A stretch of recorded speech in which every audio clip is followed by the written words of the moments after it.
Welcome back to Sophia's Passion for Cooking. I'm Sophia. Today I'm making my yummy tomato soup. It's a very easy and you can make it at any time. Before we start, I just want to say a special thanks to you for your continuous support. If you haven't subscribed to my channel yet, please go ahead and subscribe and also press the bell icon to see all my uploads immediately. Let me show you all the ingredients now. 9 big tomatoes roughly cut, 1 cup of sliced carrot, 2 bay leaves, 10 peppercorns, 1 big onion sliced, 1/4 cup of celery stalks. In a big frying pan, add 2 tablespoons of natural butter along with 2 tablespoons of extra virgin olive oil over medium heat. Once the butter is hot, add 2 bay leaves along with sliced onions and fry for a minute. Now add carrots, peppercorns, chopped celery stalks, chopped garlic and fry for another 2 minutes. Add tomatoes and salt to taste.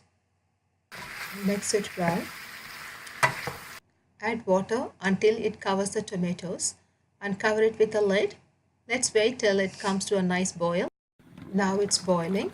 Turn the stove off. I'm going to strain it.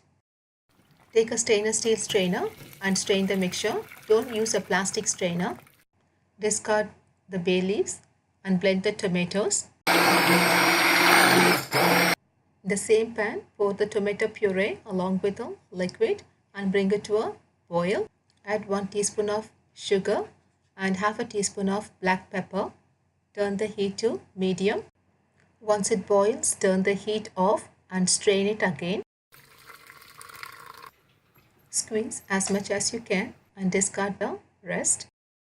In the same pan, pour the tomato soup and bring it to a boil over medium heat one more time.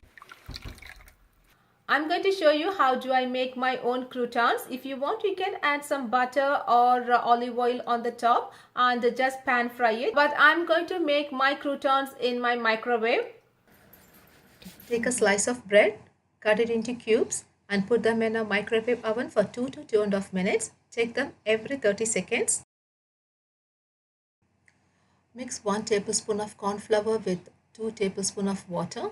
Add the mixture into the boiling soup and reduce the heat to low. And I'm also adding 2 tablespoons of heavy cream. You may use fresh cream if you want. Finally, garnish it with coriander leaves. My healthy and yummy tomato soup is ready to eat. You're always welcome to leave your comments and suggestions, or if you want to share your recipe, please like, share and don't forget to subscribe. Check out my other videos. Bye-bye.